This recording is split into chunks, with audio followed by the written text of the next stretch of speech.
তো না কোনো কাশি না কোনো সর্দি।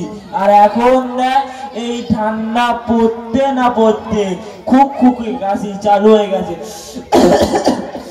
আর এই বুড়ো বয়সে বুড়ি ওর আমাকে সহ্য করতে পারে না রে। হ্যাঁ বন্ধু, তুই যা বলেছিস তোর মতো আমারও একই ব্যাপার। তোর তো শুধু বুড়ি সহ্য করতে পারে না, আমাকে আমার ছেলে বউ নাতি পুতি কেউ সহ্য করতে পারে না রে। আর আজকে সকালে যখন ঘুম থেকে উঠলাম তখন সবাই মিলে একসঙ্গে বলছে কাল থেকে যদি না তোমার কাশি বন্ধ হয়েছে তোমাকে ওই যে পুরোনো বাড়িতে রেখে দিয়ে আসবো। বন্ধু তোর মতন আমারও একই দশা। তোকে তো বলেছে পুরোনো বাড়ি দিয়ে চলে আসবে, আমাকে কি বলেছে জানিস? কি বলেছে বন্ধু? আমাকে বলেছে ওই যে বৃদ্ধাশ্রমে দিয়ে চলে আসবে। হ্যাঁ, মাঝে মাঝে ভাবি কাদের জন্য জীবনটাকে শেষ করলাম।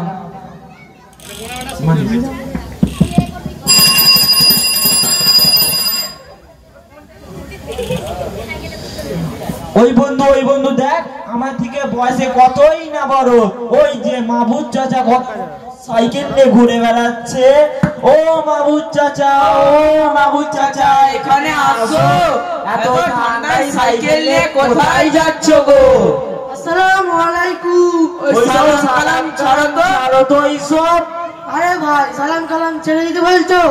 তোমাদেরকে আমি জানি তো উত্তর দিতে পারবে না, কারণ তোমরা তো সারা জীবন সরকারি চাকরি বাকরি করেছো, আর এখন কেমন করে হিসাব করতে হয় তাই জানো না। রাস্তার ধারে নুমি তুলে ছেড়ে দাও। আরে বন্ধু, মাহবুব চাচাকে দেখে যে বড় বিপদে পড়ে গেলাম। হ্যাঁ, আমরা মাহবুব চাচাকে ডাকলাম এই জন্য যে উনি এত বৃদ্ধ বয়সে কেমন করে সাইকেলে ঘোরাফেরা করছে। সত্যি তোমরা নামে শিক্ষিত না, সেটা তোমরা পারবে না, কারণ তোমরা তো ভালো ঘর থেকে প্রতিদিন। সত্যি তোমরা নামে সেটা তোমরা পারবে না, কারণ তোমরা তো সারা জীবন বেলা 10টায় ঘুম থেকে উঠে এসেছো। এখন নয় বয়স হয়ে গেছে তাই আর ঘুম ধরে না, তার জন্য তাড়াতাড়ি উঠে পড়ো। আচ্ছা মাহবুব চাচা, বাল্য বয়স থেকে যদি তাড়াতাড়ি ওঠা অভ্যাস থাকে, এত বয়স পর্যন্ত কি তোমার মতো স্ট্রং থাকা যায়? সত্যি তোমরা নামে শিক্ষিত, তোমাদের মাথায় কোনো বুদ্ধি নেই। তোমরা যদি বাল্য বয়স থেকে প্রতিদিন 5 ওয়াক্ত নামাজ পড়তে, তাহলে এত অল্প বয়সে এত কমজোরি ভাবতো না।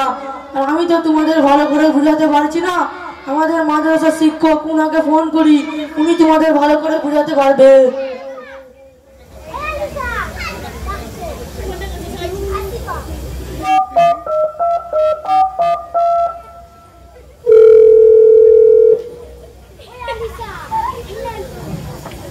আসসালামু আলাইকুম ইমাম সাহেব। ওয়ালাইকুম আসসালাম। আপনি একটু সাল্লাহরা স্কুল মাঠে আসতে পারলে? আচ্ছা ঠিক আছে, আমি এখনই যাচ্ছি।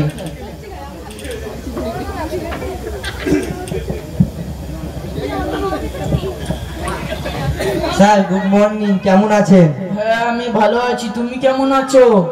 স্যার আপনি এরকম একজন ভিখারি বড় জামা মাথায় টুপি পরা লোকেদের সাথে কথা বলছেন, আপনি তো এরকম মানুষদেরকে ঘৃণা করতেন।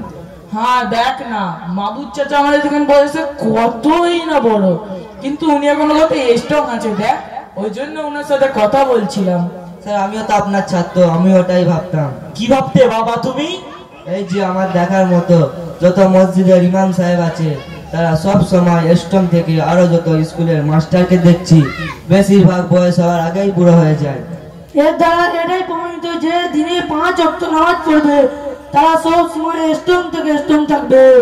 আমি যখন স্কুল শেষ করে কলেজে গেলাম তখন আমি ভুলের মধ্যে ছিলাম।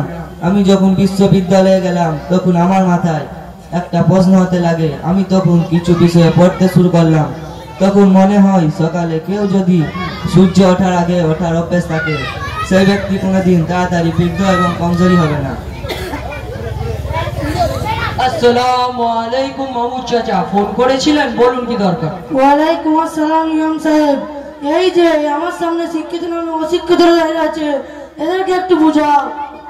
ও আচ্ছা ঠিক আছে, এদেরকে কি বিষয়ে বোঝাতে হবে? ইমাম সাহেব, এনারা সারা জীবন নামাজ পড়ে না, আর কেমন করে পিসাব করতে হয় তাই জানে না, এর বলে আমরা মুসলমান। ও আচ্ছা ঠিক আছে, দেখুন আল্লাহ আমাদেরকে পৃথিবীর মধ্যে পাঠিয়েছে, এর পেছনে নিশ্চয়ই কোনো না কোনো কি কারণ আছে। আচ্ছা কি কারণে পাঠিয়েছে? সেটা হলো তারা ইবাদত করার জন্য।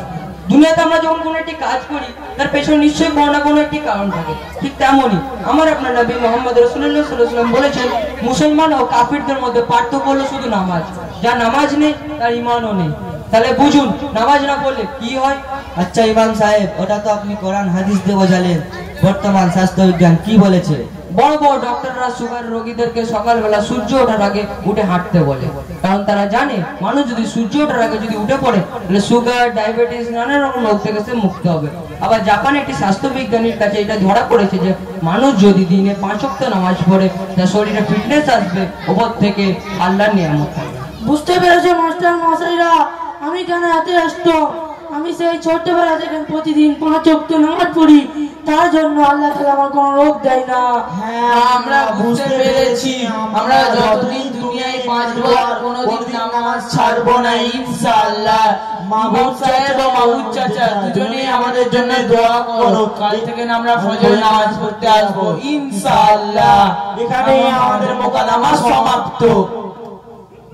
বলুন কেমন আছেন? খবর সব ভালো তো?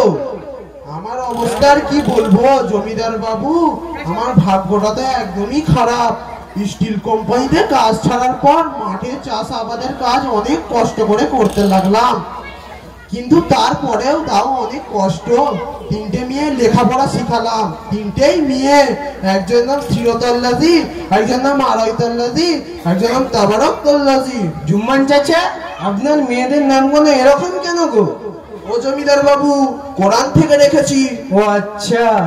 আমার 3টেই ছেলে, একজনের নাম মিস্টার বাবু, আর একজন নাম খাট্টার বাবু, আর একজন নাম ঝান্ডু বাবু। মিস্টার বাবুকে বিএ পাস করিয়েছি, খাট্টার বাবুকে ইন্টিক পাস করিয়েছি, ঝান্ডু বাবুকে গ্রাজুয়েশন পাস করিয়েছি। আরে জুম্মান চাচা, আপনার ছেলেদেরকে তো শিক্ষিত করিয়েও তারপর আপনি এত পেরেশানিতে আছেন কেন? জমিদার বাবু, কপাল খারাপ হলে আর যা হয়। জুম্মান চাচা, ওই দেখো ইমাম সাহেব আসছে।